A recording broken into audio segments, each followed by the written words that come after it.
orang yang dia beri itu kembali bersujud dan bertakwa kepadaku, aku bukan melihatnya, tapi melihat dampak pemberiannya. Orang yang sulit bersujud, kembali orang itu bersujud di hadapanku. Maka aku ampuni dosanya, tak peduli aku sebanyak apapun. Ma'asyiral muslimin. Maka ayah bundaku yang muliakan Allah Subhanahu wa taala. Pesan pertama untuk kita dalam konteks ini adalah mari kita undang kebaikan demi kebaikan kita. Kita undang kesehatan kita. Kita undang kelancaran dalam rezeki kita dengan menitipkan, dengan mengundang kebaikan dengan kebaikan. Bukankah Al-Quran menyebutkan hal jazaul ihsani illal ihsan. Tidak ada balasan kebaikan kecuali dengan kebaikan itu sendiri. Hadirin, dalam satu hadis qudsi, ada namanya kitab Mausu'atul Qudsi. Ada namanya ensiklopedi hadis-hadis qudsi. Hadis qudsi ini adalah pernyataannya disampaikan oleh Nabi, tapi redaksi maksudnya datang dari Allah Subhanahu wa taala. Apa kata Allah? Inna ghadabi atyaq atau inna rahmati wasi'at min ghadabi. Sesungguhnya rahmatku, kata Allah, itu amat sangat jauh lebih luas daripada amarahku. Artinya kata Allah SWT, rahmatku itu kecil. Amarahku kecil dengan adanya rahmatku. Artinya apa? Rahmat Allah itu ayah bunda jauh lebih luas untuk kita daripada sekedar marahnya Allah untuk kita. Jangan pernah melogikakan Tuhan seperti logika kita. Kalau kita tidak beri, Tuhan langsung marah. Tidak. Tapi Allah justru beri kesempatan lain agar tersentuh hati kita untuk berbagi. Siapa menyangka pertemuan kita di hari ini ada yang tersentuh hatinya untuk ikut bersama kita akibat melihat temanya. Apakah kebetulan ayah bunda? Tidak. Tapi karena Allah undang dirinya untuk mengetuk pintu agar kembali memberi dan memberi. Ma'asyiral muslimin, ayah bundaku. Nanti coba lirik di dalam surat Al-Munafiqun pada ayat 10 dan 11. Akan kita temukan pada ayat itu ya bahwa Allah Subhanahu wa taala nanti Allah mengabarkan kepada kita ketika kelak orang-orang dimasukkan ke dalam kuburnya. Ketika seseorang dimasukkan pada transit menuju akhirat, apa yang paling mereka mohonkan kepada Allah seandainya mereka dibolehkan untuk kembali 1 atau 2 jam kembali ke bumi? Ya, mereka berkata, Ya Rab, laula akhartani ila ajalin qarib, fa asaddaqa wa akum minas salihin. Ya Tuhan, beri aku barangkali sebentar aja untuk kembali ke muka bumi. Seandainya mereka diberikan kesempatan ke muka bumi, mereka tak minta agar sholat tahajud. Mereka juga tak minta untuk melakukan haji dan umrah. Mereka juga tak minta kepada Allah agar menunaikan sholat maghrib. Tapi mereka minta kepada Allah, fa'asaddaqa wa akum minas salihin. Aku ingin ya Allah bersedekah di muka bumi dan engkau pasti akan mendapatiku menjadi golongan orang-orang yang saleh. Hadirin, maka di antara kita, jika ada hari ini yang semangat sedekahnya turun, jika ada di antara kita ayah bunda yang semangat memberinya turun, semangat silaturahminya turun, semangat berbuat baik dan tebar manfaatnya turun, maka ingat, ada ribuan, bahkan jutaan orang di alam kubur detik-detik ini. Mereka menangis, merintih, memohon kepada Allah agar punya kesempatan seperti kita.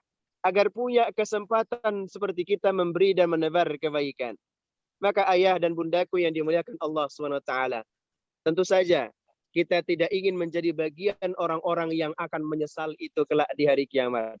Maka seandainya di antara kita hari ini ada yang low semangat ibadahnya, ada yang low sudah turun drastis semangat memberinya, ingat ayah bundaku, ada jutaan orang di alam kubur yang hari ini memohon kepada Allah agar diberi kesempatan untuk berada seperti kita hari ini. Maka ma'asyar muslimin, bersyukur kita pada Allah. Hari dan detik ini masih menjadi milik dan paginya kita. Maka saatnya kita kembali berbagi kepada Allah Subhanahu wa taala. Maka sebelum kita tanya jawab, saya ingin sampaikan untuk saya pribadi dan kita semuanya, apa saja yang menjadi hikmah di balik sedekah ini. Selain sedekah mampu memadamkan amarahnya Allah. Karena rahmatnya Allah jauh lebih luas sekali daripada marah dan murkanya Allah Subhanahu wa taala. Kalau kita lihat dalam satu konteks di hadis, maka Allah bersabda melalui Rasulnya, ya, as-sadaqatu tutfi'u an-nara. Sedekah itu mampu mematikan api dan gejolak neraka. Lalu kemudian diperumpamakan oleh Rasulullah bagaikan unggun api, yang kemudian unggun api itu didatangkan dengan air yang sangat banyak atau hujan dari langit. Ya. Bukankah unggun api yang besar itu jika hujan terus turun dari langit, bukankah api itu akan mati? Artinya apa ya Bunda? Inilah bedanya antara sedekah dengan amalan yang lainnya. Sedekah mampu mematikan unggun api atau gejolaknya api neraka bagaikan air yang turun dari atas tanpa henti, alias amal jariyah. Amal jariyah bagaikan apa? Bagaikan hujan yang turun dari langit. Seandainya kita sedang dihadapkan dengan sangat banyak sekali kobaran api, kita mengenal di Indonesia misalnya, jika sedang terjadi kebakaran hebat, apa yang dimohonkan oleh orang? Apa yang dimohonkan oleh kita? Ya Allah, semoga hujan. Ya Allah, semoga nanti datang hujan lebat. Walaupun telah dilakukan, ya, telah dilakukan oleh helikopter, naik di bawah air ke atas, kemudian disiram, tapi tak mampu. Kenapa? Karena sesekali tidak berkelanjutan. Tapi ada satu amalan yang dengan amalan itu akan berkelanjutan terus-menerus untuk dalam bentuk api neraka. Subhanallah. Maka Subhanahu wa ta'ala. Rasulullah beliau bersabda kepada sahabatnya, "Hai sahabatku, jika engkau merasa hidupmu tak pernah naik karirnya, tak pernah selesai urusan masalahmu, engkau selalu dirundung masalah, sakit pun selalu muncul, maka coba dekati Allah dengan memberi kepada para hambanya." Ada seorang hamba soleh namanya Abu Hisham pada zaman Nabi. Kemudian pada zaman Nabi ini Abu Hisham pada zaman tabi'in, mohon maaf, pada zaman tabi'in, artinya lewat zamannya sahabat, ya. Abu Hisham ini seorang tokoh yang amat soleh, luar biasa. Tahajudnya mantap, duhanya mantap. Semua ibadah sunnahnya, membaca Al-Quran minimal 1 juz 1 hari. Itu hebat dan dahsyat. 20 tahun dia tak pernah meninggalkan sholat tahajud dan tidak pernah meninggalkan sholat duha. Sholat subuh berjamaah paling berada di barisan terdepan dan tidak pernah terlambat. Suatu hari ia pergi ke sumurnya untuk mengambil air wudhu. Dahulu masih sumur, ya. Ketika ia ambil wudhu di sana, rupanya di pinggir atau di bibir sumur itu ada sosok makhluk. Yang makhluk ini bukan orang biasa. Rupanya disapa oleh Abu Hisham. "Siapa engkau, wahai pemuda?" Ia berkata, "Aku adalah malaikat yang dijelmakan atau menjelma menjadi manusia karena diizinkan oleh Allah untuk berada di bibir sumur ini." Ini pada zaman tabi'in. Lalu kemudian Abu Hisham penasaran, "Malaikat apa engkau?" "Aku adalah malaikat yang selalu mencatat setiap orang-orang yang telah dicintai dan yang menjadi kekasihnya Allah di muka bumi." "Lalu apa yang ada di tanganmu?" Karena malaikat ini membawa catatan besar ini. Ini dalam riwayat sahih. Apa kata dia? "Catatan apa yang kau bawa? Tebalnya bukumu apa isinya?" Malaikat menjawab, "Ini adalah catatan di mana mulai dari halaman pertama sampai halaman terakhir tercatat di sini hamba-hamba Allah yang paling dicintai olehnya dan kelak menjadi penghuni surga yang abadi. Karena penasaran, Abu Hisham memang karena dia merasa ibadahnya bagus gitu ya. Tahajudnya tak pernah tinggal, apalagi sholat 5 waktu. Doa pun nggak pernah tinggal. Baca Al-Quran selalu non-stop tiap hari. Abu Hisham akhirnya bertanya, hai malaikat, bisakah engkau mencari namaku? Adakah di sana atau tidak? Lalu dicari, mulai dari halaman pertama sampai halaman terakhir. Rupanya malaikat ini tak menemukan. Satu pun tak menemukan. Abu Hisham kembali bergetar hatinya. Lalu berkata, coba ulang lagi. Mungkin engkau terlewat dengan tulisan namaku. Coba cek kembali. Dilihat kembali, rupanya memang tidak ada. Lalu bergetar dan menangis hatinya Abu Hisham. Sambil menangis senggugukan yang luar biasa, Abu Hisham menyapa, wahai malaikat, apa yang melarang Allah apa yang menjadi penyebab Allah melarangmu untuk menulis namaku ada di dalam kitab itu? Malaikat menjawab, wahai hamba Allah, memang aku sengaja diutus oleh Allah ke tempat ini untuk bertemu denganmu. Sebagai balasan atas setiap kebaikanmu yang 20 tahun engkau menjadi orang yang amat soleh. Hanya saja sayang sekali, kata malaikat, engkau sampai hari ini dilarang oleh Allah aku untuk mencatat namamu. Lalu ditanya oleh Abu Hisham, wahai malaikat, apa sebenarnya gerangan yang membuat Allah melarang namaku dicatat olehmu? Ia berkata, karena Allah tidak suka dengan caramu beribadah dalam bentuk pribadi yang soleh. Sementara ada keluarga di tetanggamu yang sedang dalam keadaan sakit, engkau tidak menjenguknya. Ada keluarga yang sedang membutuhkan, engkau tidak mendatanginya. Ada keluarga yang dalam keadaan mereka tak mampu makan dan minum. Tapi engkau dengan hebatnya bahkan berlebih makan dan minummu. Saat itu ada Allah di antara mereka. Tapi engkau tak datang. Maka Allah melarangku untuk mencatat namamu dalam golongan kekasih-kekasihnya. Saat itu Abu Hisham tersungkur lalu berkata, ya Rab, kalau begitu tak ada gunanya aku beribadah 20 tahun. Aku kira aku menjadi hamba yang paling soleh di antara hamba-hambamu. Rupanya aku memang kurang bentuk sosialku. Ya Rab, ampuni dan terima taubatku. Subhanallah. Hadirin, mari kita ambil dari konteks itu. Soleh secara pribadi saja tak cukup dalam agama. Soleh dalam diri kita, antara diri kita, hubungan dari diri kita kepada Allah saja tak cukup. Mari ayah bunda, lihat di dalam surat Al-Qasas pada ayat 77. Allah menuntut kita bukan sekedar mampu menjadi pribadi yang soleh, tapi Allah tuntut kita agar juga menjadi pribadi yang soleh sosialnya.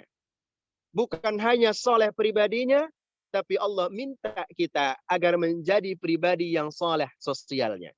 Maka ayah bunda pasti tahu, ketika kita salat Jumat, khatib selalu berkata, Inna salata tanha anil fahsyai wal munkari wal bagh.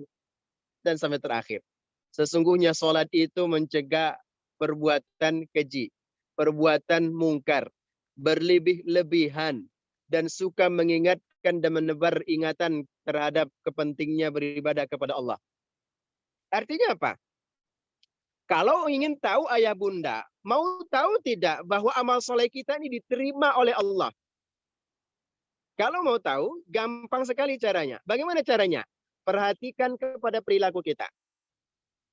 Jika sholat kita mengundang kepada sholat berikutnya dan mampu mencegah yang buruk, mampu mencegah yang keji, mampu mencegah yang berlebih-lebihan, mampu mencegah bahwa kita selalu diri sendiri nomor satukan, berarti itu artinya ibadah demi ibadah kita telah diterima oleh Allah Subhanahu wa taala.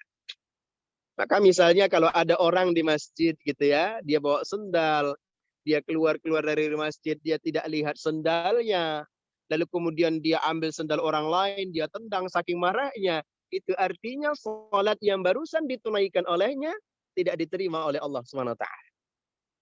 Ayah bundaku, maka jika ayah bunda ingin menjadi pribadi ahli surga yang berjalan di muka bumi. Dua syaratnya kata Nabi. Dua syaratnya kata Nabi. Bukan hanya murka Allah yang jauh dari kita, tapi Allah jadikan kita sebagai manusia yang berjalan di muka bumi sebagai ahli surga. Pertama apa? Setiap kali melakukan kebaikan, lupakan kebaikan itu bahwa kita pernah melakukannya. Setiap kita melakukan sedekah apapun, lupakan kebaikan yang pernah kita tunaikan. Buat dalam paradigma konsep diri kita bahwa seakan-akan kita belum pernah melakukan itu. Ini yang pertama. Yang kedua adalah menjadikan pribadi kita ingat selalu, yang diingat adalah keburukan. Melupakan kebaikan, mudah melupakan kebaikan adalah ciri orang saleh, ahli surga yang berjalan di muka bumi. Yang kedua, ya, mengingat-ingat selalu keburukan, lebih mudah ingat dosa, lebih mudah ingat kekhilafan, lebih mudah ingat segala sesuatu yang buruk dalam diri kita adalah ciri hamba Allah yang paling saleh di muka bumi. Maka ayah bundaku, sebagai penutup pada pertemuan hari ini, saya mengajak pada diri kita sendiri. Pandemi yang hari ini belum tunai dan belum selesai juga. Bisa jadi Allah sedang menguji bagaimana kepedulian kita kepada sesama kita. Bagaimana kita merelevansikan, kemudian mempraktekkan apa dalam bentuk ibadah yang bentuknya solehnya pribadi kita. Allah menunggu saatnya kita bagaimana solehnya sosial kita. Bukan hanya sekedar soleh pada hubungannya kepada Allah, tapi mulutnya soleh, tapi tangannya soleh, tapi pikiran dan hatinya soleh. Sehingga apapun yang dikeluarkan oleh dirinya, jangankan sekedar sedekah, semua lupa bahwa ia pernah melakukan itu semuanya. Yang teringat di dalam dirinya adalah ingat bagaimana dosanya. Apa kata Allah? Man min abdi. Siapa yang hambaku yang selalu ingat dosanya dan yang selalu ingat kesalahan dan khilafnya, lalu ia memohon dan bertaubat kepadaku, aku adalah hamba, aku adalah selalu yang memaafkan hamba-hambaku yang menyesali setiap dosa dan kekhilafannya. Maka setiap malamnya ayah bunda, Allah kirimkan malaikat, jutaan malaikat, bahkan banyak sekali, tanazzalu alaihimul malaika, di sepertiga malam selalu dipimpin oleh malaikat Jibril alaihissalam ke muka bumi untuk mencari siapa orang yang menengadahkan tangan kepada Allah mengingat dosanya. Di pagi hari selalu ada malaikat yang gantian shift untuk memohonkan, ya Allah, di pagi. Maka indah sekali ayah bunda kalau bersedekah ba'da subuh ya. Karena di ba'da subuh itu ada malaikat yang gantian shift, namanya malaikat subuh dengan malaikat asar. Apa kata malaikat sebelum mereka gantian shift? Allahumma anfik, ya Allah, berikan kelapangan, keluasan dan rezeki yang barokah kepada orang-orang yang hari ini bersedekah, dan kembalikan harta mereka yang lebih banyak. Ya Allah, Allahumma hlikhum. Tapi ya Allah, binasakan, hancurkan, sempitkan orang-orang yang tidak berbagi di pagi hari ini atau di hari ini. Mudah-mudahan ayah bunda semuanya, kita insya Allah tercatat sebagai hamba Allah yang selalu berbagi. Tidak ada alasan bagi kita untuk tidak berbagi. Karena berbagi tidak selalu dalam bentuk materi. Ilmu, tenaga, dan doa kita semua bagian dari perbagian yang Allah akan rela. Demikian dan terima kasih. Mudah-mudahan bermanfaat untuk saya pribadi dan kita semuanya. Dan saya akhiri sementara dengan mengucapkan wabillahi taufiq hidayah. Wassalamualaikum warahmatullahi wabarakatuh. Waalaikumsalam warahmatullahi wabarakatuh. Terima kasih Ustadz Daud. Kajian pagi ini sangat dalam sekali tentang sedekah ya, luar biasa ya Ustadz Daud ya. Jadi kalau saya tadi coba lihat tadi bahwa ternyata siapa yang menolong orang lain, ya, menolong masjid, menolong siapapun, hakikatnya dia sedang menitipkan kebaikan untuk dirinya sendiri. Tadi juga di surat Al-Munafiqun juga ada 10 ayat 10, 11 kalau nggak salah juga ada tadi. Dan tadi Ustadz bilang juga kalau engkau ingin menolong agama Allah, ya sedekahlah salah satu caranya. Bahkan orang yang sudah meninggal pun tadi kalau dihidupkan kembali, bukan dia mau melakukan tahajud atau ibadah lain, tetapi yang dia ingin lakukan dengan segera, bahasa kerennya immediately, ya, yaitu sodako, nggak ada yang lain gitu. Jadi sodako juga ternyata mampu memadamkan atau mematikan gejolak api neraka, luar biasa besarnya itu apa ya perannya atau dampak dari sodako itu. Jadi juga bahkan sodako yang rutin dalam bentuk amal jariah juga seperti hujan yang turun dari langit. Ya, tapi tidak bikin banjir seperti kita di Mandala gitu ya, tapi hujan yang membawa berkah gitu ya. Tapi kalau banjir seperti di Mandala itu rezeki, wah luar biasa ya. Rezekinya seperti banjir Mandala gitu. Oke, baik. Nah, untuk itu saya ingin buka pertanyaan ya. Jadi siapa yang ingin bertanya silahkan monggo. Saya. Silakan, Pak Yunus, silahkan Pak Yunus. Silakan Pak Yunus. Assalamualaikum warahmatullahi wabarakatuh. Saya Waalaikumsalam ingin ditanyakan silakan Pak. mengenai sodakoh yang sering saya dengar ini sodakoh untuk almarhum, yang jadi artinya yang mensodakohkan itu adalah almarhum yang sudah tidak ada. Itu bagaimana Ustaz? Apakah apa itu sodakoh ke yang disebutkan almarhum itu dia nyampe apa tidak Ustaz? Padahal dia udah meninggal. Terima kasih, itu aja singkat. Terima kasih. Sama-sama, terima kasih Bapak Yunus. Saya izin langsung jawab, orang tua kami Pak Mukhlis. Ya, silakan langsung Pak Ustadz. Terima kasih. Bismillah wassalatu wassalamu ala Rasulillah. Salah seorang sahabat datang kepada Nabi sallallahu alaihi wasallam lalu bertanya, "Ya Rasulullah, aku ingin sekali dahulu menghajikan ayah dan ibuku. Dan aku berupaya mengumpulkan uangnya. Tapi ketika aku belum selesai mengumpulkan uangnya, ayah dan ibuku itu meninggal dunia. Ya Rasulullah, apa yang harus aku lakukan untuknya?" Apa kata Nabi SAW? Sodakohkan untuk mereka atau hajikan mereka. Nah, ini ya dua jawabannya ya Bunda ya. Sodakohkan uang itu untuk mereka atau ada ataunya. Atau hajikan mereka berdua. Lalu ditanya kembali oleh sahabat ini. Ya Rasulullah, apakah ini sampai kepada mereka? Dan bagaimana aku melakukannya? Apa kata Nabi SAW? Niatkan untuk ayah dan ibumu, dan sama artinya kamu sedang berbakti kepada mereka berdua. Engkau dapat pahala yang sama seperti mereka tanpa dikurangi pun sedikit dari kamu. Hadirin yang dimuliakan Allah, orang tua kami Bapak Yunus. Ini adalah dalil di mana setiap pemberian untuk almarhum almarhumah dalam bentuk sedekah juga sampai kepada mereka. Bahkan Nabi menganjurkan kepada kita yang punya kemampuan bisa mengumrohkan atau bahkan bisa menghajikan ayah bunda kita, maka berangkatkan mereka haji dan umroh walaupun diqodokkan oleh orang lain ataupun orang lain yang menunaikan tapi diniatkan untuk mereka. Terlebih apalagi kita mensedekahkan misalnya dalam bentuk ya berbagi kurban atas nama almarhum ayah, almarhum ibu. Sampaikah kepada mereka? Sampai.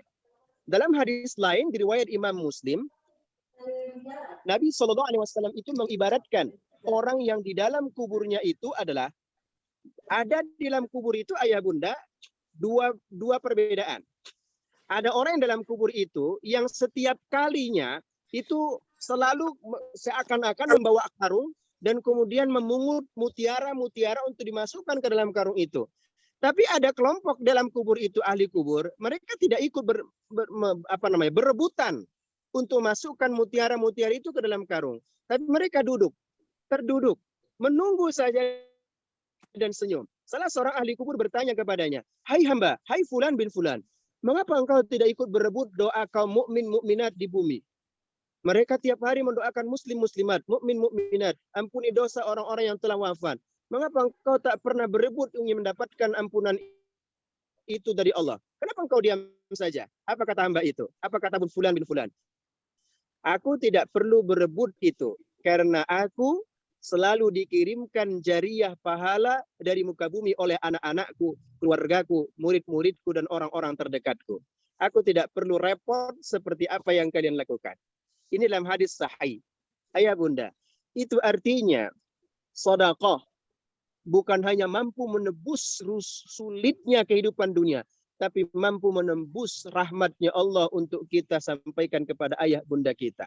Maka jawabannya, sampaikah setiap sedekah, infak yang mengatasnamakan ayah dan bunda kita, selama niatnya dibangun dengan keikhlasan, selama niatnya dibangun dengan melupakan dan mudah melupakan kebaikan itu kembali, kita pastikan semua pasti sampai. Kenapa? Karena tadi ada dua dalilnya. Bahkan ada satu dalil yang dalil umum, ayah bunda.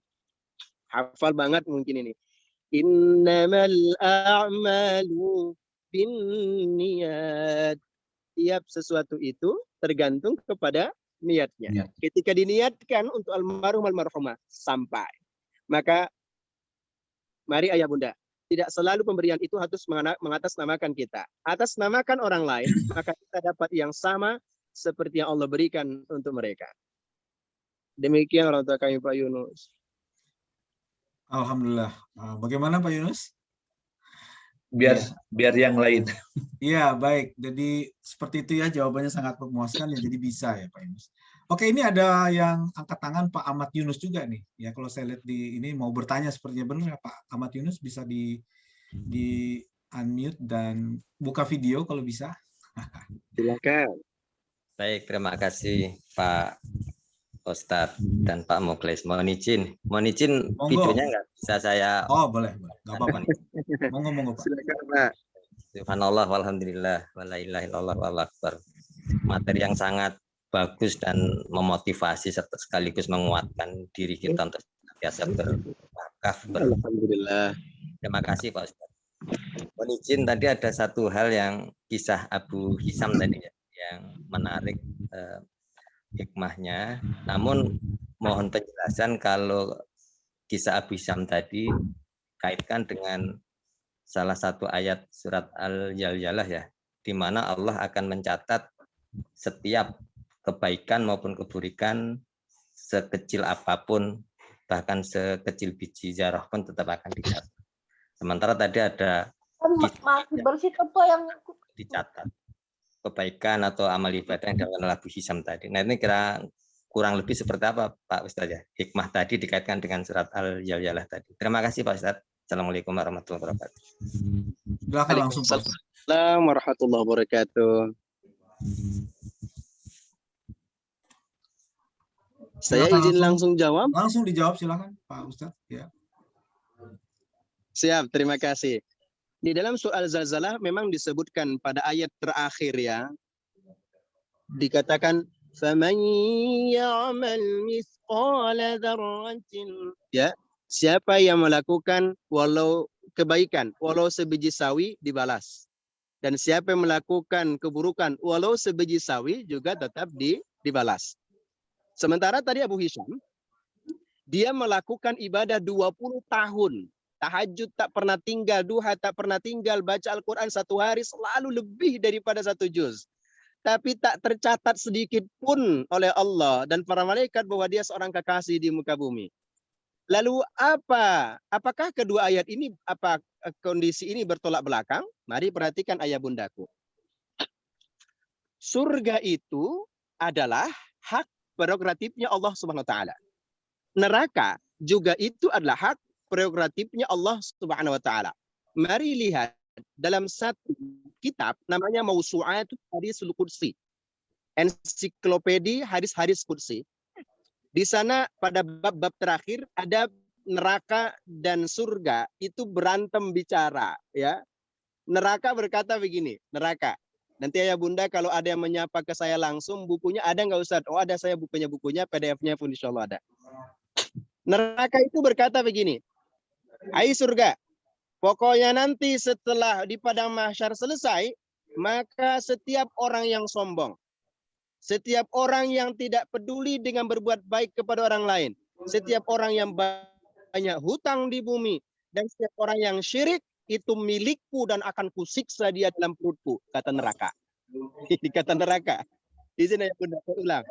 Hai surga, nanti ketika di padang mahsyar telah selesai, maka setiap hamba Allah yang sombong, yang tak pernah berbuat baik, Orang-orang yang syirik, punya banyak hutang, satu lagi yang tidak pernah melakukan sholat, itu bagianku, akan kubakar dia dalam perutku, kata neraka.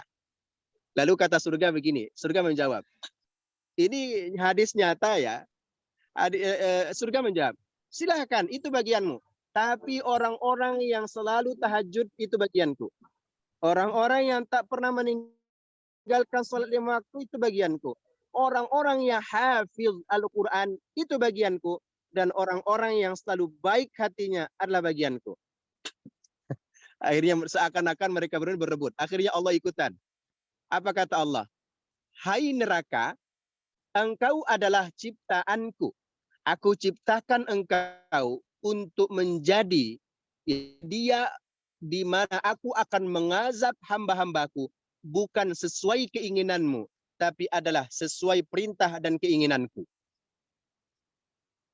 Dan hai surga, engkau adalah ciptaanku.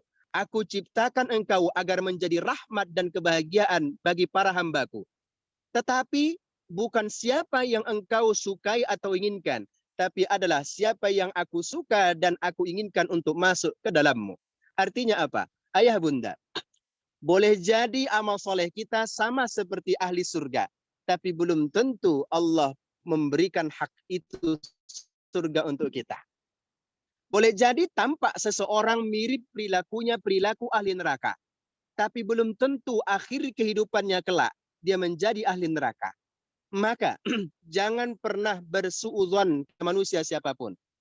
Ketika mereka tidak ikut berbagi, tidak ikut sholat berjamaah seperti kita, bukan berarti bahwa mereka kelak menjadi ahli neraka. Bisa jadi mereka adalah ahli surganya, kita bukan ahli surga namun jadi ahli neraka. Lalu apa yang menentukan semua itu? Yang menentukannya adalah memang setiap kebaikan dan keburukan pasti Allah catat. Tapi apakah nanti ada di antara kita yang mendahului transit di neraka lalu masuk ke dalam surga? Persis seperti pertanyaannya sahabat kepada Umar bin Khattab. Apa kata sahabat? Ya Umar, ngapain engkau sholat tahajud kembali tiap malam, siang malam? Engkau menjadi pemimpin, bahkan engkau kalau ada orang yang datang ke rumahmu, engkau matikan itu lampu. Padahal engkau pemimpin berhak untuk menghidupkan dan makan fasilitas dari negara. Tapi kenapa engkau matikan?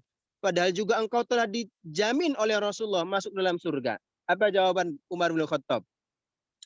Hai sahabatku, aku tahu dan aku sadar, aku pernah dijaminkan langsung surga dari mulut basah baginda Nabi. Tapi aku tak pernah mendengarkan dari mulut Nabi bahwa aku kelak akan masuk surga tanpa transit, tanpa akan masuk ke dalam neraka. Aku tidak tahu. Aku hanya diinformasikan oleh Nabi bahwa aku kelak masuk surga. Bukankah man qala la ilaha illallah Muhammadur Rasulullah? Bukankah sahabatku, Nabi pernah bersabda, siapa manusia yang mengucapkan kalimat tauhid la ilaha illallah Muhammadur Rasulullah sallallahu alaihi wasallam, mereka pasti dimasukkan ke dalam surga. Tapi apakah melalui transit atau tidak? Aku belum tahu sahabatku. Maka itu yang aku khawatirkan. Aku takut diriku harus transit terlebih dahulu dalam neraka, baru aku masuk ke dalam surga. Ayah bundaku, itu mengapa demikian? Padahal Umar bin Khattab, seorang yang luar biasa amalannya, bahkan dikagumi oleh penduduk langit. Bukan hanya perbuatan kecil dan perbuatan yang besar dan besarnya, tapi memang belum pernah ada jaminan bahwa beliau pun akan masuk ke dalam surga dalam konteks langsung to the point tanpa harus transit. Ini yang kita khawatirkan. Maka jawabannya, apakah pada surah Al-Zalzalah tadi ada perbedaan? Tidak. Setiap kebaikan pasti akan dibalas. Tapi apakah kebaikan itu akan langsung kita mendapatkan nikmat surga atau tidak? Wallahu a'lam bishawab. Umar bin Khattab, seorang hamba yang amat luar biasa solehnya, pun masih khawatir dirinya akan dibakar oleh api neraka. Lalu bagaimana dengan kita? Maka ya bunda, seandainya yang menjadi jaminan masuk surga adalah sholat berjamaah kita, saya yakin surga itu sepi sekali ya. Dan seandainya yang menjadi jaminan surga itu adalah orang yang paling banyak infaknya, sedekahnya. Saya yakin juga, Al-Fakir yakin bahwa surga juga pasti akan sepi. Karena di antara kita sholat yang khusyuk tidak pernah dapat. Di antara kita untuk memberi yang istiqomah tanpa menyebut kebaikan kita juga berat. Tapi kalau yang menjaminkan surga adalah rahmatnya Allah Subhanahu wa taala, amat sangat yakin surga nanti amat sangat banyak penghuninya.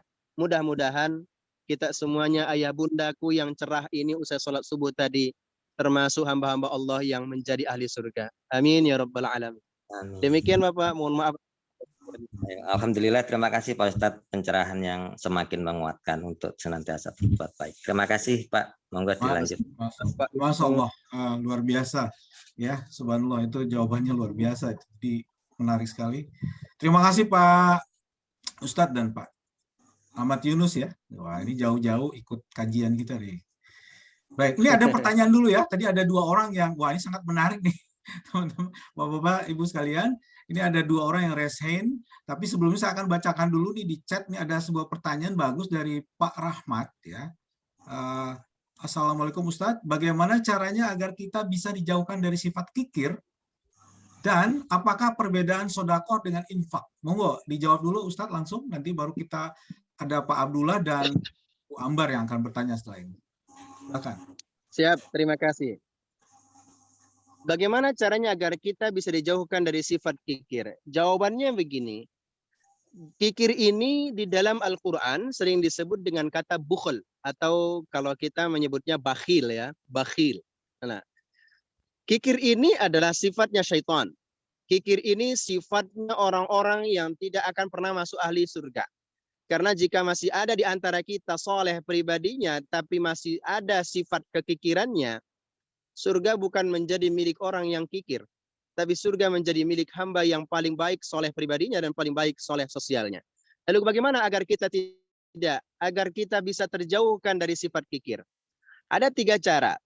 Mudah-mudahan bisa dikonsep atau bisa kita mulai ya.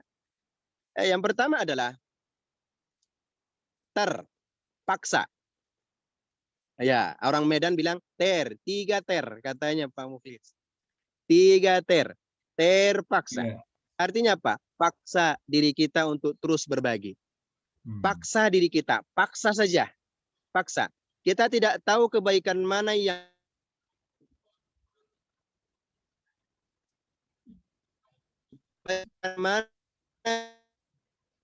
doa itu dengan memulainya dengan terpaksa. Terpaksalah untuk terus memberi dan melatih diri. Kalau sudah terpaksa, pasti akan apa? Pasti akan menjadi orang yang terbiasa. Nah, orang Medan bilang begitu. Terbiasa. Kebetulan saya orang Medan. Iya. Terbiasa. Semua kalau sudah diawali dengan terpaksa. Kenapa engkau tak bersedekah? Aku khawatir ku sebut-sebut pada orang lain. Maka kalau modelnya begini, jangan khawatir, mulai saja. Kenapa engkau tak sholat? Aku takut tak sholatnya khusyuk. Maka jawabannya yang benar adalah mulai saja, paksa diri kita. Perihal nanti itu langsung baik atau tidak, itu nanti prosesnya. Maka kalau sudah dimulai segala sesuatunya itu dengan terpaksa, insya Allah tertransfer menjadi orang terbiasa. Kalau sudah terbiasa semuanya, akhirnya mudah menata diri, jadilah segala perbuatan yang kita lakukan dengan bentuk ternikmati. Seakan-akan kita adalah yang paling butuh, bukan orang yang paling butuh. Maka saya seringkali ayah bunda menyampaikan, kalau kita memberi sesuatu kepada orang lain, yang ingin saya sapa atau ingin saya tanya, siapa yang mestinya mengucapkan terima kasih? Misal, seseorang saya beri misalnya sedekah. Biasanya dalam kehidupan kita yang mengucapkan terima kasih siapa? Orang lain. Lalu berkata, terima kasih ya Pak Daud, alhamdulillah ini rezeki amat sangat bermanfaat bagi saya. Ini salah konsep. Ini salah. Alamat terima kasihnya tuh tidak benar. Kalau dia ingin berterima kasih itu urusan dia dengan Allah. Yang benar siapa yang berterima kasih? Si pemberilah yang berterima kasih karena telah mau orang lain menerima titipannya yang bukan kelak menjadi milik orang, tapi menjadi milik pemberi itu sendiri. Maka di antara kita, kalau ada yang masih modelnya memberi lalu mengharapkan terima kasih, memberi lalu menunggu apresiasi, memberi lalu menunggu mendengarkan nama disebut di masjid, stop. Mengapa? Karena bukan mereka yang butuh. Kitalah yang butuh terhadap bentuk-bentuk sedekah ini, bukan orang lain. Nah, jadi konsepnya tadi tiga ter. Terpaksa, terbiasa, dan ternikmati. Terakhir, apa perbedaan sedekah dengan infak? Nah ya Bunda, silakan nanti ya Bunda buka dalam surah Al-Baqarah, di surah At-Taubah, surat ke-9 ayat 60. Pada ayat itu disebutkan ya, sedekah itu adalah kata umum, the general word. Ya, ini adalah kata umum. Ya, kata umum. Dan kemudian kata umum ini nanti banyak turunannya. Di antara general word ini turunannya adalah infak, zakat, hibah, wakaf, lalu ada sedekah itu sendiri. Nah, ini semuanya adalah infak, sedekah, ya, infak, zakat, wakaf, kemudian hibah.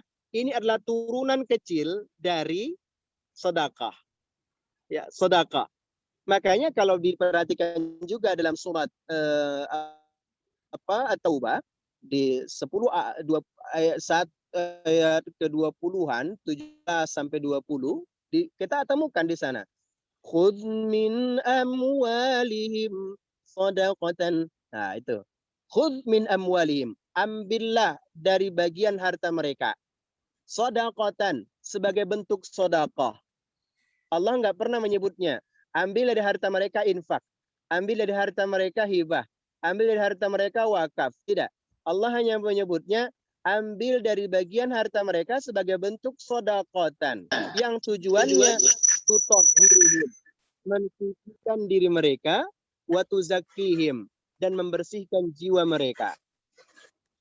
Nah, artinya ya Bunda, apa perbedaan sedekah dengan infak? Infak adalah bagian dari sedekah.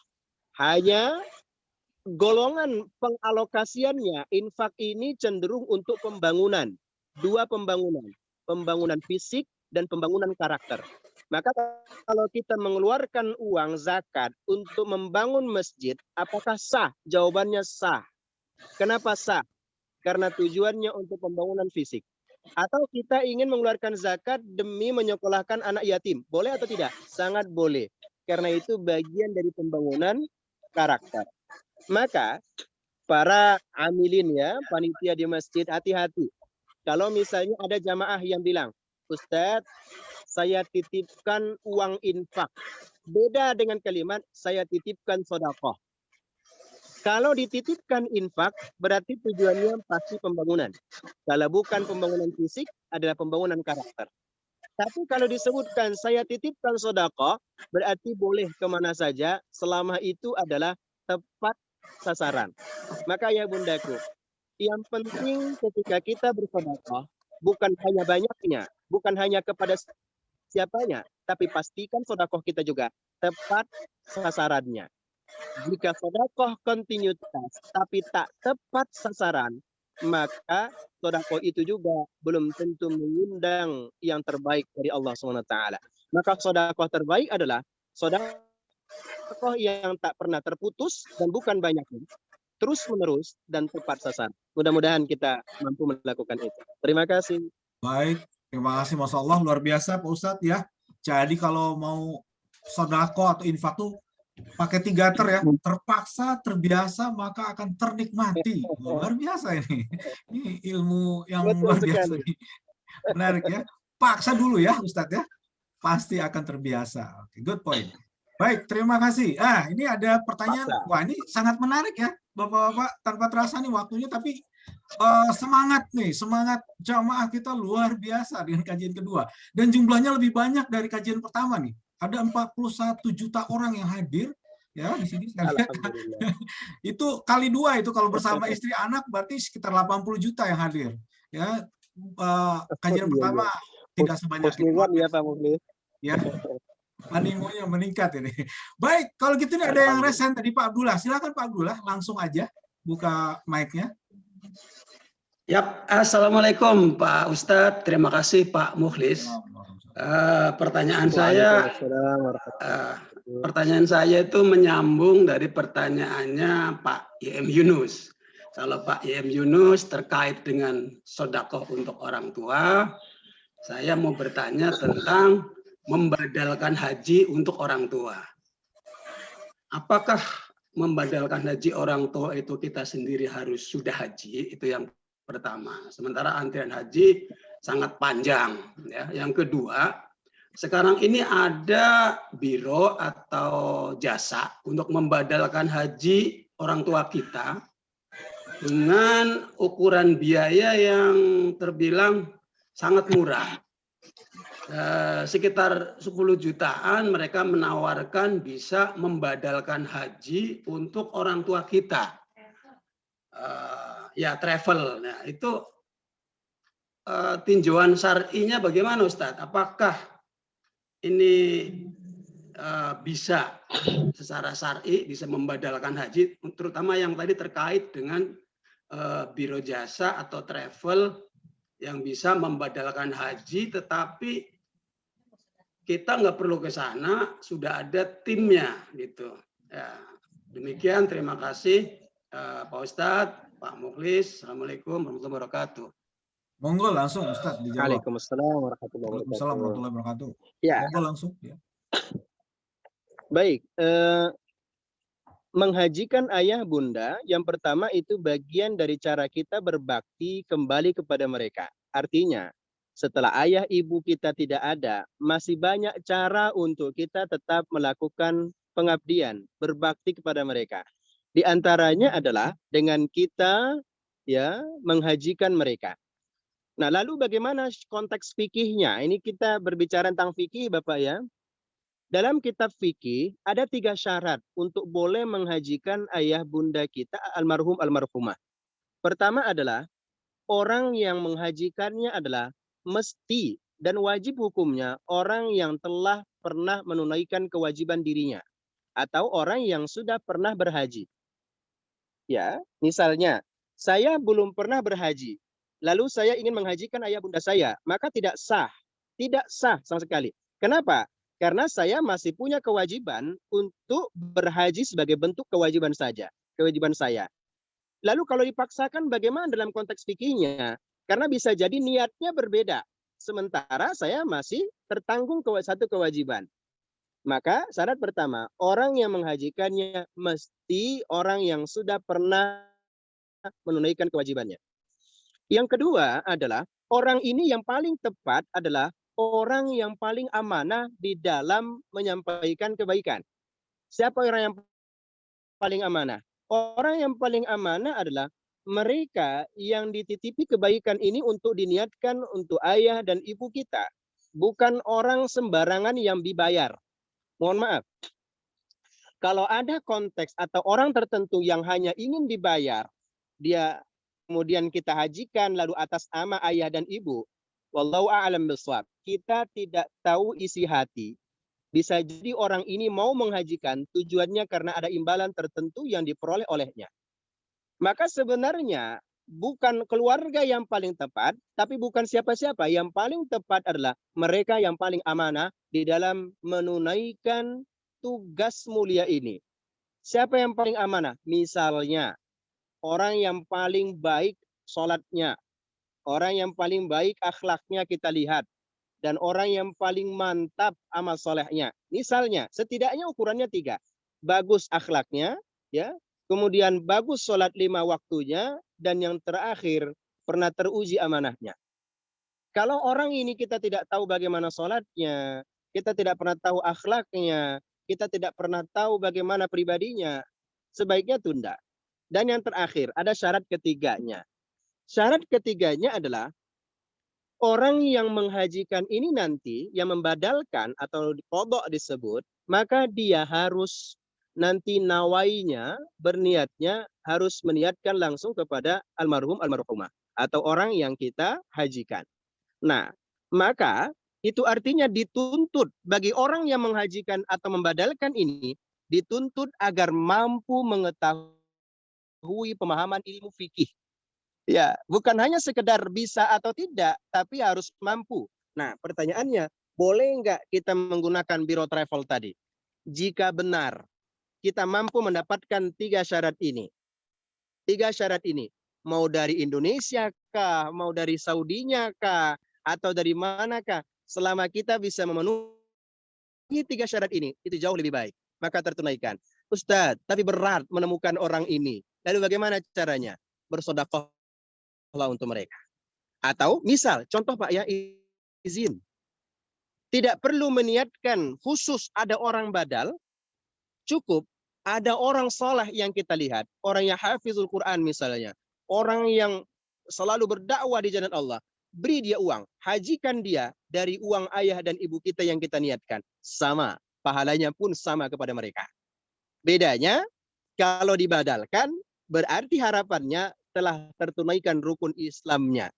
Tapi kalau orang yang kita hajikan sekaligus langsung, maka orang yang kita hajikan mudah-mudahan tidak punya beban. Sehingga dia mampu mengukur keikhlasan dirinya karena dia merasa dihajikan. Pasti bertambah rasa syukurnya, doanya juga semakin banyak. Maka bagaimana dia mendapatkan nilai hajinya, begitu pula ayah dan ibunda kita pasti mendapatkan yang sama. Demikian Bapak, terima kasih. Masya Allah. Terima kasih Pak Ustadz jawabannya. Alhamdulillah. Luar biasa, alhamdulillah. Subhanallah. Baik, pertanyaan terakhir nih, semangat banget nih kita ya, kajian kita yang ini nih. Alhamdulillah. Ini juga di chat ada juga, tapi ini ada yang raise hand ini. Bu Ambar silakan langsung aja pertanyaannya, Bu, singkat.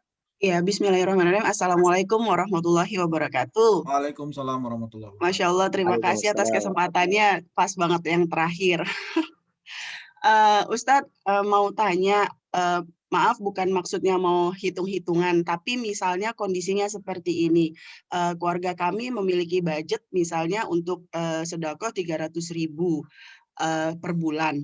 Nah, saya pernah mendengar bahwa kalau sebenarnya diinfakkan secara harian, misalnya jadi 10.000 setiap hari, itu lebih dicintai Allah yang rutinitas dan yang istiqomah dibandingkan misalnya sekaligus sedekahnya itu langsung 300.000. Karena juga dijelaskan katanya kalau dengan sedekah yang rutin itu juga bisa menghindari kita dari bala. Seperti itu. Mohon penjelasannya Ustadz. Syukran. Wassalamualaikum warahmatullahi wabarakatuh. Waalaikumsalam warahmatullahi wabarakatuh. Izin langsung menjawab. Langsung, monggo. Pak Munis. Ya. Iya, monggo Ustaz. Ya, betul ya, Ibunda Ambar. Ada satu hadis yang menyebutkan begini. Man dalla ala khairin falahu mithlu ajri fa'ilihi. Siapa orang yang ingin menunjukkan sebuah kebaikan kepada orang lain, maka dia akan memperoleh yang sama. Satu. Yang kedua, ahabbu ilallahi wal istimrar. Yang paling amat dicintai oleh Allah adalah keistiqomahan. Karena dalam bentuk keistiqomahan itu ada ujian berat bagi orang ini, akankah terus mengeluarkan berbagi atau tidak. Ketika kita punya uang 1 juta lalu disedekahkan langsung, karena mungkin saat itu hatinya sedang lagi baiknya, maka setan pun kalah, maka langsung tertunaikan 1 juta. Tapi 1 juta kemudian diberikan 100.000 hingga 10 hari ke depan, berat. Mengapa? Karena di sini ada godaan syaitan yang amat luar biasa. Untuk menunaikan memberi 100.000 setiap hari untuk menyelesaikan 1 juta. Itu jauh lebih berat. Maka mari kita perhatikan Al-Quran. Al-Quran menyebutnya Allah lebih cinta kepada yang sedikit tetapi berkelanjutan daripada yang besar tapi sekali saja. Nah, maka konsep yang Ibunda tadi sampaikan amat sangat tepat. Hanya sekarang catatannya adalah pastikan pemberian kita, walau sekecil apapun itu, pasti tepat sasaran dan bermanfaat benar buat orang lain. Misal, kalau terlalu kecil banget juga, manfaatnya nanti di bidang apa? Bisa jadi demikian. Kecuali kalau kita menginfakkannya misalnya ke tromol masjid, maka akan bergabung dengan punya banyak orang gitu ya. Insya Allah, maka itu menjadi besar. termanfaatkan langsung. Tapi kalau misalnya terlalu sedikit juga, lalu kita peruntukkan pada satu orang, kita juga harus berhitung kepada nilai manfaat. Nilai manfaat. Nah, oleh sebab itu, mana lebih baik tadi kesimpulannya, lebih baik bagaimana kita berupaya menjadi orang istiqomah. Melatih diri bersabar, mengeluarkan kembali sedikit demi sedikit dari 300.000. Jauh lebih berat daripada melatih diri memberi pada saat yang punya banyak. Demikian Ibu Bunda. Masya Allah, ya pertanyaannya juga luar biasa nih ya. Baik, tanpa terasa nih, tapi ini ada satu lagi terakhir ya. Ini pertanyaan terakhir banget. Ya, ada di chat dari Pak Sudirno. Apakah Pak Sudirno mau langsung buka microphone atau saya bacakan di chatnya? Pak Sudirno, ini Ketua RT 12, silakan. Nah, Pak Sudirno sudah membuka mic. Silakan Pak Sudirno. Aja, silakan Pak Muklis, silakan langsung aja Pak Ustadz jawab itu. Dibacakan silakan. Dibacakan saja, oke baik. Jadi Pak Ustadz, pertanyaan dari Pak Sudirno, bagaimana sodako infak yang diketahui orang lain ini demi memotivasi kepada lainnya? Jadi dasar hukum dari Al-Qur'annya dan hadisnya seperti apa? Jadi maksudnya infak itu diketahui orang lain tujuannya untuk memotivasi orang lain. Itu gimana, Ustadz? Silakan, langsung jawab. Ya. Baik, terima kasih Bapak. Karena ini tampaknya kepada dalil dulu, maka saya sebutkan dulu dalilnya ya. Pertama, bisa dilihat dalam surah Al-Baqarah di juz 3 mulai dari ayat 262 sampai 263. 262 sampai 263. Bahkan di 264 pun masih berbicara tentang itu. Jadi kalau ingin melihatnya sebenarnya 261, 262, 263, 264. Semuanya berbicara tentang apa yang orang tua kami sampaikan ini. Tetapi jawaban spesifiknya sebenarnya ada dalam surat Al-Bayyinah pada ayat 5. Di juz 30 ya. Bunyinya, wa ma umiru illa liya'budullaha mukhlisina lahuddin. Semuanya sebenarnya tergantung lagi-lagi pada niat. Kalau kita mampu mengontrol diri kita, pasti tetap ikhlas, tidak akan tercemari hati ini, tidak akan ada sifat ujub, tidak akan ada sifat ria, tidak akan muncul sifat sombong apalagi, maka memberi dan menebar kebaikan dengan tujuan memotivasi orang lain amat sangat dibutuhkan saat-saat ini. Amat sangat dibutuhkan. Tapi mengapa Nabi SAW selalu menyampaikan sirru sodakotakum, rahasiakan sodakoh kalian, kata Nabi. Karena Nabi tahu untuk mengontrol hati ini agar tetap ikhlas, agar mengontrol dan kita memberi sesuatu demi motivasi orang lain, silakan dengan senang hati.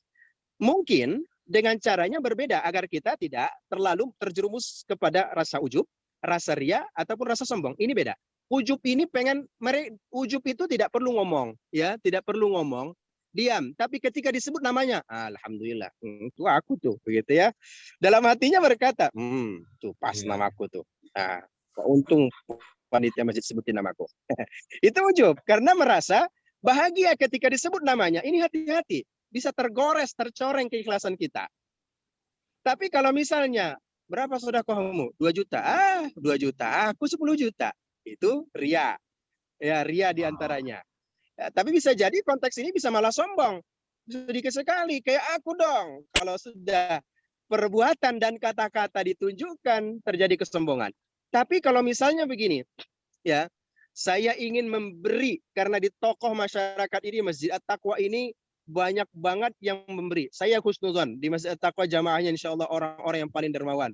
Maka masjidnya, amin, kalau amin. Itu yang di belakang orang tua Pak Muklis, ini megah betul. Mana hebat. Ya, kalau semuanya demikian memberi,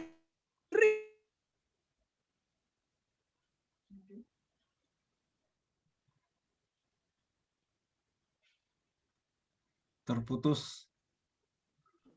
Menghilang, suaranya menghilang. Ya, sinyal ini. Terputus Pak Ustadz. Sinyalnya hilang ini. Terputus Pak Ustadz.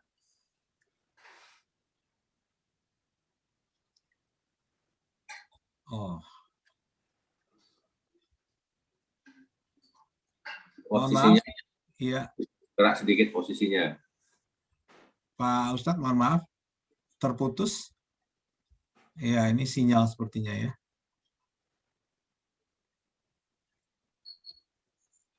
Waktunya juga udah lewat, Pak. Iya. Warning Baik. juga. Ini pertanyaan terakhir nih dari Pak Sudirno ya. Oke, baik. Yang terputus itu yang handphone berarti. Pak Ustadz yang handphonenya terputus, jadi tidak terdengar karena Pak Ustadz ini menggunakan 2 device ya. Itu bukan. Oke. Lanjut Pak Ustadz, sudah terdengar suaranya. Oke. Iya. Sekarang terdengar? Iya sudah, tadi terputus Pak Ustadz, silakan. Iya. Alhamdulillah. Di terakhir dalam ayat tadi 264 Allah menyebutkan ya ayyuhalladzina amanu la tubtilu sadaqatikum bil manni wal adza. Hai orang-orang beriman, jangan batalkan nilai pahala sedekahmu ya dengan menyebut-nyebutnya atau bil adza atau ada hal yang menyakitkan kepada orang lain. Ini yang kita hindari. Tapi kalau bisa mampu, subhanallah, tafadhal. Justru ini kita butuh pribadi-pribadi yang begini. Demikian Pak Mulinis. Baik, terima kasih Pak Ustadz ya atas jawabannya, luar biasa. Semoga bisa menambah ilmu kita. Bapak Ibu sekalian hadirin, tidak terasa. Wah, ini luar biasa semangat jemaah kita. Ini udah jam 7 loh. Ya, jam 7 pas di sini. Luar biasa karena pertanyaannya sangat banyak. Saya yakin masih banyak sekali pertanyaan akan diajukan. Namun waktu juga yang membatasi. Nanti mudah-mudahan Ustadz kita undang kalau sudah pandemi sudah reda dan kita undang Ustadz datang ke masjid kita ya, Masjid At-Taqwa di Bekasi. Ustadz di Depok ya, alamatnya ya. Baik.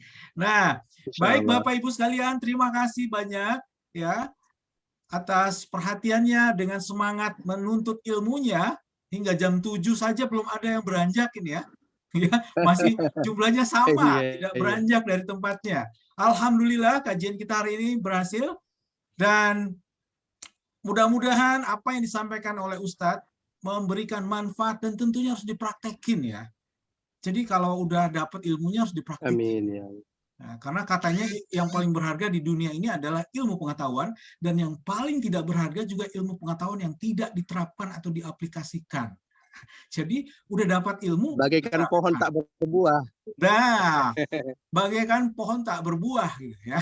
Menarik sekali. Jadi tingkatkan sedekah dan infak kita. Nah, masjid kita membutuhkan bantuan bapak-bapak, para dermawan di Jamaah At-Taqwa yang luar biasa. Sisihkan sebagian rezeki untuk membangun dan membantu agama Allah yang melalui infak dan sedekah, bangun masjid kita, hidupkan masjid kita, dan kita saling membantu kepada sesama jemaah di Masjid At-Taqwa.